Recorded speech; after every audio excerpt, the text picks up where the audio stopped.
बिस्मिल्लाहिर्रहमानिर्रहीम। अस्सलाम वालेकुम नाज़रीन, मैं हूँ हमशरी आरिफ हमीद भट्टी।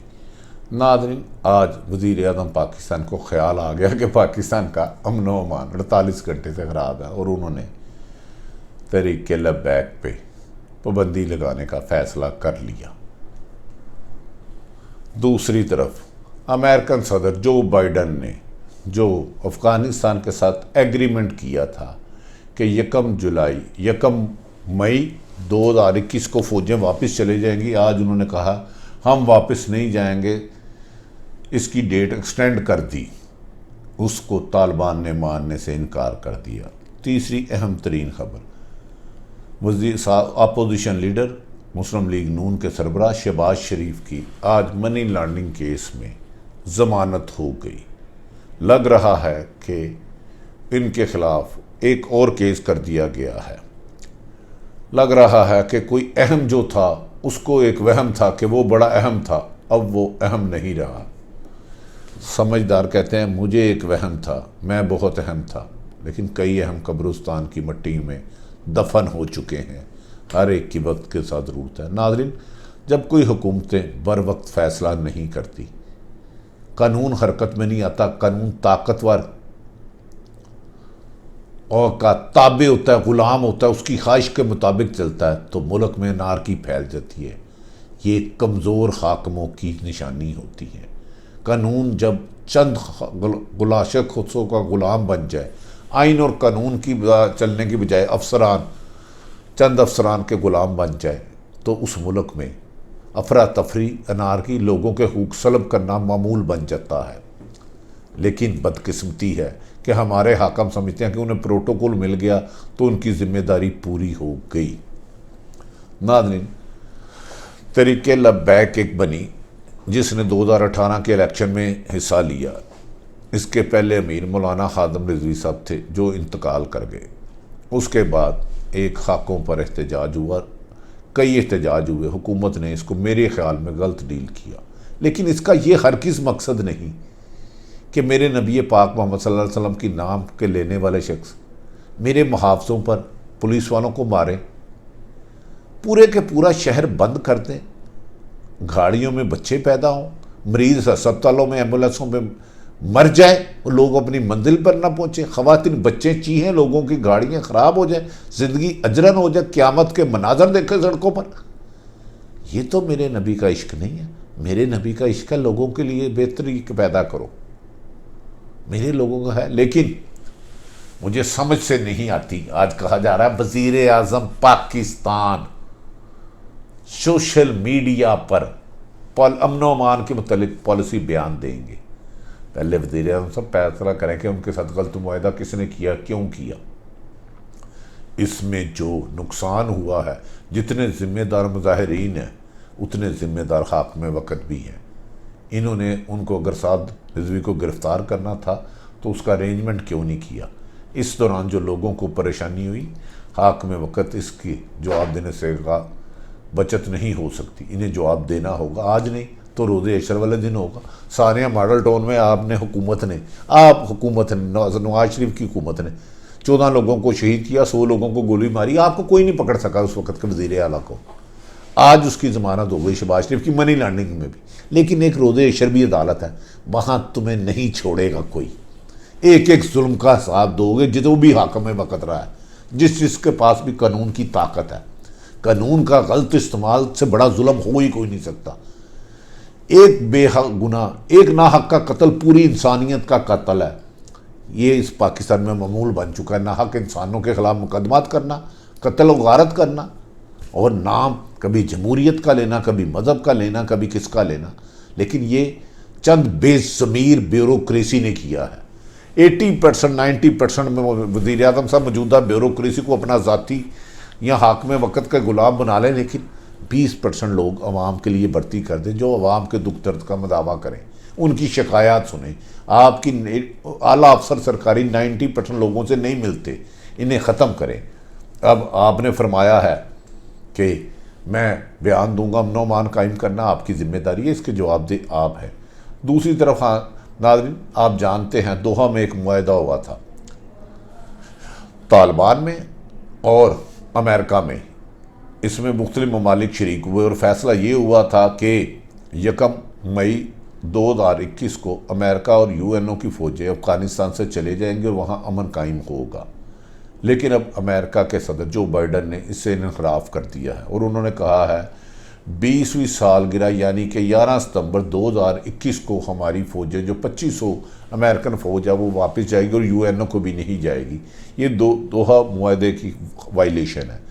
इसमें कहा जा रहा कि पाकिस्तान को रोल अदा करे कि वो वहाँ पर अपनी जदोजहद करने वाले आज़ादी के साथ मामला तय करके अफ़गानिस्तान का अमन ख़राब ना हो। हमारी दुआ है कि अगर कुछ देर इनको टाइम दे सकते हैं तो वो दें, लेकिन खाना जंगी की तरफ ना जाए। जबकि उधर डम्मी कठपुतली वज़ीर आज़म अशरफ गनी ने अमेरिका के जो बाइडन के फैसले को वापसी जो सितंबर में करनी है 20 सितंबर को 20वीं सालगिरह पर 17 सितंबर को 20वीं सालगिरह पर उसे कहा यह मुनासिब नहीं है वरना अमन ख़राब होगा, क्योंकि कठपुतली तुझे पता है तुम इलेक्शन में हार जाओगे।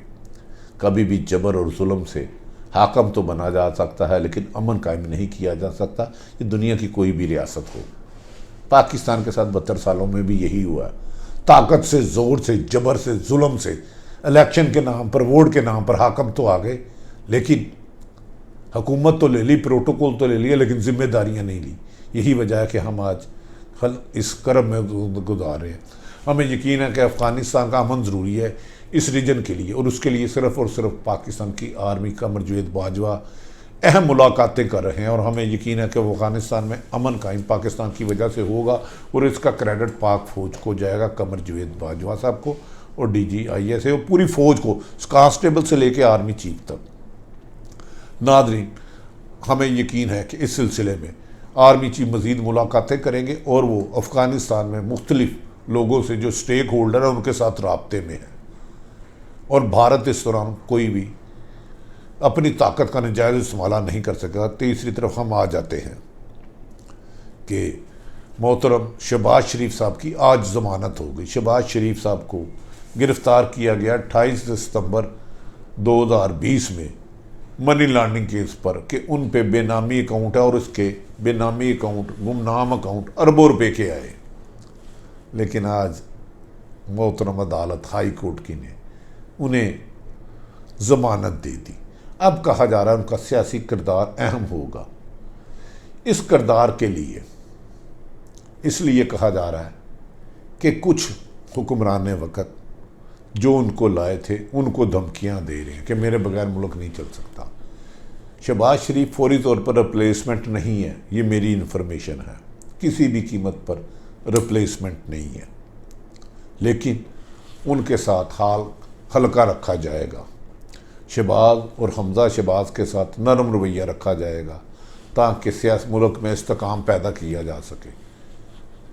शहबाज शरीफ इससे पहले भी गिरफ़्तार हुए और उन्होंने आज बेल की कि मैं 70 साल का बुजुर्ग हूँ, मुझे ज़मानत दे, मैंने मुल्क से नहीं जाना। जबकि उनके बड़े भाई नवाज शरीफ उनसे 2 साल बड़े थे, इलाज का बहाना डाल के लंदन गए और वापस मेरे वतन अजीज़ पर आए ही नहीं। इस मुल्क में अजीब कानून है कि आप आटा 2 रुपये किलो महंगा बेचे तो आपको सजाए मौत, आपकी 11 दिन ज़मानत ना हो, खरबों रुपए अरबों रुपए की मनी लॉन्ड्रिंग हो, बेनामी अकाउंट हो, जाली अकाउंट हो, जिसकी जो मुल्क से गया नहीं वो आपके अकाउंट में 5 अरब रुपया भेजे, तो आप सहब इज़्ज़त भी हैं, आपको हार भी पहनाए जाते हैं, तालियां भी बनाई जाती हैं, जश्न भी मनाए जाते हैं, क्योंकि आप 2-2, 3-3 करोड़ के वकील कर सकते हैं, ज़मानतें हो जाती हैं। इमरान खान साहब नहायत अदब एहतराम से आपसे जो तवक्को थी कि आप बेहतरी लाएंगे, आपकी टीम उसमें कामयाब नहीं हो रही। माजी की निस्बत करप्शन में इजाफा, लाकानूनियत में इजाफा, अफसरशाही की जुल्म ज़्यादती अरूज पर है, लोगों से, आम आदमी से कोई मिलता ही नहीं। आपने आज एक सवाल पे जवाब के कहा कि चीनी 1.25 साल में 26 रुपये महंगी हो गई है। मोहतरम, आटा आपके दौर में 50 रुपये महंगा हो गया और आटा हर घर की ज़रूरत है। नाज़रीन, माफ़ी चाहता हूँ, आटे पर मैं तमाम तफसीलात बताऊँगा। 2017 में इसका रेट क्या था। मैं और आप जो गरीब आदमी आटा खाते हैं वो 50 रुपये किलो खाते हैं, जो अमीर लोग आटा खाते हैं उसकी पर किलो ₹95 प्राइस है। इस पर डिटेल बताऊंगा कि किस तरह आपकी जेबों पर डाका जा रहा है। ये एक इमरान खान साहब कहते थे दो नहीं एक पाकिस्तान, नहीं, ये तो हज़ारों पाकिस्तान बन गया। ताकतवर चंद ख़ानदानों हुक्मरानों का, ख़ासकर हुक्मरानों का और दौलतमंदों का अलग पाकिस्तान है, 20 करोड़ अवाम का अलग पाकिस्तान है। अगर इसको अब इंसाफ ना किया गया, वज़ीर आज़म कहते हैं कि लब्बैक पे वो मुकम्मल रेट देंगे और जत्थों को राज ना मंजूर। यही बात वज़ीर आज़म इमरान खान साहब जब 2014 में एहतजाज कर रहे थे, तो इस वक्त की अपोजिशन जिसमें मौलाना फजलुर रहमान, नवाज शरीफ, आसफ अली जरदारी असम्बली में कह रहे थे जत्थों को राज ना मंजूर। नहीं, जत्थों को राज कभी भी नहीं होना चाहिए, कानून का राज होना चाहिए और कानून का एहतराम होना चाहिए, इज्जत होनी चाहिए। कानून का एहतराम और इज्जत उस वक्त होगा जब कानून सबके लिए एक जैसा बर्ताव करेगा। जब कानून कमज़ोर के लिए उसको कुचल देगा, उसके साथ नाइंसाफ़ी करेगा, कानून के नाम पर जुल्म करेगा, और ताकतवर के लिए कानून बेबस हो जाएगा, उसकी ख्वाहिश के मुताबिक चलेगा, उसके आगे लाचार हो जाएगा, उसके लिए इंतकाम लेगा, तो कानून इंसाफ नहीं अदावत का बायस बनेगा। और अदावतें मुल्क को खंडरात बना देती हैं। खुदारा इस मुल्क को पे कानून की हुक्मरानी करे, हाकम कोई भी हो, दो नहीं एक कानून चाहिए। मदीने की रियासत कहने से नहीं बनती, अमल दरामद से बनती है। काश आप मदीने वाले की सीरत पढ़ लें।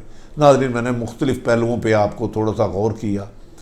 मुझे कुछ आज कर्ब में हूँ कि मैं कुछ बहुत ज़्यादा सच नहीं बोल पा रहा, क्योंकि मीडिया आज़ाद वो होता है जो ताकतवर हुकूमत की ख्वाहिश के ताबे हो, ग़ुलाम हो। अपने इर्द गिर्द रहने वालों की खुशियों का ख्याल रखें। पाकिस्तान जिंदाबाद।